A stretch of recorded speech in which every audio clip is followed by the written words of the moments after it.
Moi, ce qui m'intéressait, c'était justement cette question de comment on appréhende la maladie comme une maladie des autres. Laissez-vous transporter par les voies de la recherche.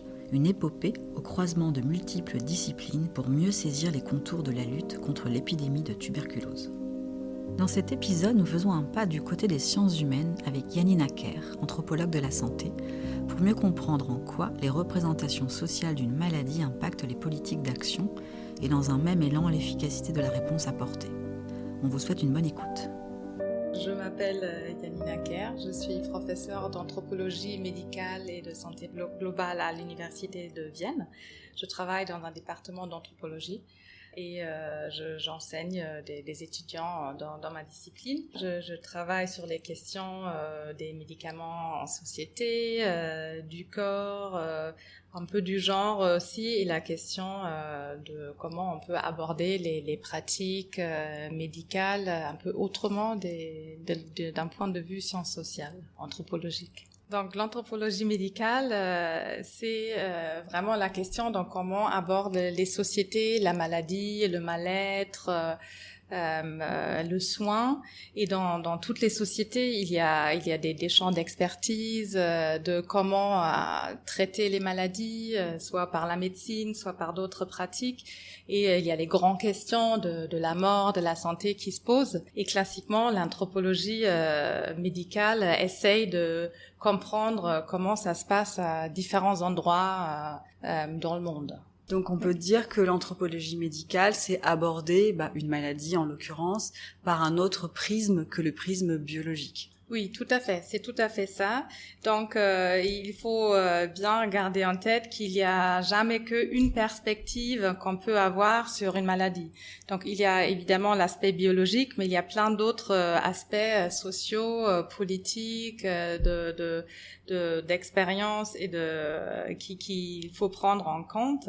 Et ce qui nous intéresse en anthropologie, c'est vraiment de faire le lien entre peut-être ce qu'on peut ressentir dans le corps et avec des questions plus larges, plus systémiques des systèmes de santé, par exemple, d'accès aux soins et d'essayer de comprendre comment une maladie est en fait toujours plus qu'un phénomène biologique parce qu'elle est co-déterminée par d'autres facteurs qui sont aussi importants à prendre en compte. Et aussi de comprendre comment ça peut changer au fil des années. Donc la tuberculose, avant par exemple qu'on découvre entre guillemets le bacille de Koch, c'était pas du tout la même maladie qu'aujourd'hui. Pareil le VIH. Donc ça change au fil des années et donc les maladies, ça évolue pas seulement en fonction du biologique, mais aussi des traitements disponibles, des représentations, des pratiques sanitaires, etc.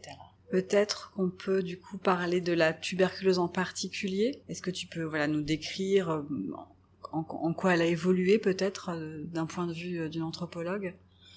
Oui, donc il faut dire que j'ai fait une recherche dans des pays à faible incidence, donc où depuis quelque temps on parle plus trop de la tuberculose. Donc quand on m'a demandé qu'est-ce que je faisais comme thèse, j'ai toujours dit que je travaille sur la tuberculose et les gens m'ont demandé alors t'es historienne de la médecine? Et je dis non, je travaille bien dans les services hospitaliers, dans les centres de prévention aujourd'hui. Et en France et en Allemagne où j'ai travaillé, pour les gens, ça n'existait plus, la tuberculose. Donc c'était une maladie qui était vraiment du passé, ou d'autres pays du sud, d'Afrique ou de l'Europe de l'Est, en Allemagne, à laquelle cette maladie était associée. Donc moi, ce qui m'intéressait, c'était justement cette question de comment on appréhende la maladie comme une maladie des autres, qui revient peut-être avec les immigrations, ici avec la précarisation de la société et qu'est-ce que ça veut dire en fait, aussi bien pour les gens, mais aussi dans le soin. Et classiquement, en Allemagne et en France, la tuberculose, c'était vraiment un fléau, la grande peste blanche au début du XXe siècle. Et petit à petit, avec l'amélioration des conditions de vie et aussi les antibiotiques qui sont arrivés dans les années 40-50, on a de moins en moins parlé après, dans les années 70-80, de cette maladie qu'on croyait avoir vaincue. Tu as écrit un livre d'ailleurs, j'ai découvert aujourd'hui. Tu peux nous dire des mots sur ton livre ? Oui, donc le livre s'appelle « Spectre de la tuberculose, une maladie du passé au temps présent », justement pour comprendre ce phénomène de la maladie en France et en Allemagne qui est là tout en n'étant plus là, en fait. Donc, en fait, ce que j'ai montré dans mon travail, c'est que dans ces pays à faible incidence, la tuberculose peut que être pensée comme un retour, soit de l'ailleurs, soit du passé. Donc, soit avec les immigrations, soit avec les multirésistances qui nous reprojettent dans un passé où on ne pouvait pas encore traiter la maladie. Et donc ça, c'est cette forme un peu paradigmatique dans laquelle cette maladie existe aujourd'hui dans des pays de l'Europe de l'Ouest, et que j'ai mis en avance par cette notion de spectre qui permet de voir un peu cette position un peu entre deux, là mais pas là. D'accord.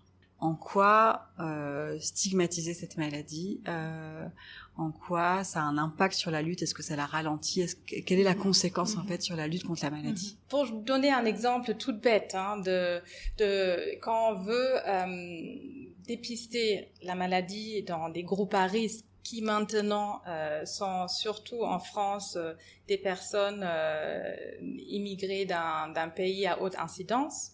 On met par exemple, ou à l'époque, on mettait les camions radio pour faire des radiographies pour dépister devant des foyers de travailleurs migrants. Donc c'était quelque chose de très visible. Et ça contribue à une certaine stigmate de tout un groupe de gens en fait. Et il y a un peu la complication que la santé publique veut et a raison d'essayer de dépister ces personnes qui sont à risque dû à leurs conditions de vie, à leur trajet migratoire. Et il y a un besoin de les inclure pour pouvoir les traiter dans un dispositif de santé. Mais en même temps, comment on le fait sans reproduire une stigmatisation qui était surtout très présente dans les médias. Voilà, c'est les gens qui nous les réimportent, cette maladie, qui n'était plus là, etc. Donc ça, c'est vraiment des questions compliquées. Il y a une vraie contradiction entre une volonté politique d'inclure dans les dispositifs sanitaires et d'exclure les immigrés lors des politiques plus en plus dures d'immigration, d'exclusion, la réduction de l'asile, etc. Selon toi, comment est-ce qu'on modifie ça en fait? Comment est-ce qu'on modifie ces schémas de pensée? Comment est-ce qu'on rappelle que oui, ces maladies, ces virus n'ont pas de frontières? Je pense qu'il faut vraiment se poser la question localement, aussi régionalement, parce que ça peut changer de région à région. Comment on peut soutenir les personnes, traiter, cibler si tu veux, mais sans stigmatiser. C'est une question, je pense, qu'il faut se poser à un niveau plus large, parce que c'est des processus sociaux à l'œuvre, plutôt de fermer les frontières que de les ouvrir. On a vu ça avec le Covid. Le premier réflexe, c'était on ferme les frontières. Bon, ça n'a servi probablement strictement à rien. Donc, c'est vraiment ça aussi qu'il faut interroger. Donc, plutôt que de demander comment on peut se protéger de l'autre, on pourrait se demander comment on peut soutenir les personnes qui puissent avoir accès au même traitement, aux mêmes conditions de vie, et plutôt être dans une logique de soutien que d'exclusion. Si on se dit qu'on veut plutôt que mettre une frontière, ce serait plutôt aller vers l'autre, justement. Il y a des approches communautaires qui sont assez bien connues dans le monde du VIH, un peu mieux dans la TB aujourd'hui. Toi qui as vu évoluer le monde de la TB, Voilà. Qu'est-ce que tu aurais à dire là-dessus? C'est bien que tu l'évoques parce que justement, quand j'ai fait ma recherche et qu'on a un peu aussi travaillé sur les co-infections avec des collègues qui travaillaient sur le VIH, on voyait qu'il y avait vraiment deux communautés scientifiques assez différentes qui se sont construites à des moments différents de l'histoire. Donc la TB, c'était vraiment l'approche verticale et les programmes nationaux, le contrôle, le dépistage. Et le VIH, il y avait beaucoup plus aussi de bottom-up, si on peut dire. Et donc, si tu dis que ça commence à se faire dans le monde du TB, je suis contente parce que je le connais plus aussi du soin primaire, de voir aussi comment impliquer les communautés, qu'est-ce qui est important pour eux, aussi de commencer par une compréhension de l'expérience plutôt que d'un jugement ou des interventions bien ciblées. Je pense que c'est une bonne chose. Donc là, Janina, tu interviens là comme donc anthropologue dans une masterclass pluridisciplinaire destinée à des chercheurs. Qu'est-ce que tu vois comme piste justement de recherche systémique qui inclut plus large, qu'on sorte de la technologie, du biologique? Non, mais je pense que c'est super en fait de pouvoir élargir le champ de vision et de l'inter et pluridisciplinarité donne vraiment aussi l'occasion de sortir de ces modèles d'interprétation du monde. On interprète tous avec les moyens qu'on a. Et donc, de vraiment d'échanger, d'apprendre des uns des autres dans les projets interdisciplinaires, je vois ça comme un vrai atout. Et pour justement parler à la même hauteur, d'entrelacer les méthodes. Et en ce moment, par exemple, c'est pas sur la TB, mais on a un projet de recherche avec des médecins de santé publique, qui est une combinaison entre ethnographie et méthode statistique sur la déprescription des médicaments. Donc c'est les antibiotiques et les benzodiazépines.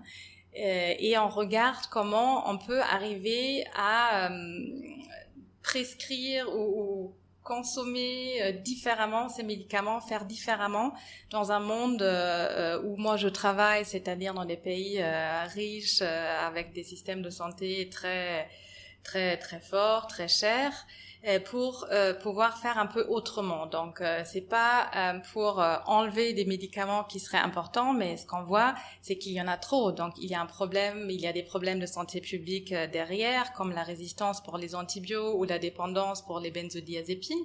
Il faut aussi des médecins et des chercheurs en sciences médicales qui acceptent à avoir des méthodes qualitatives comme l'ethnographie comme le leur, en fait.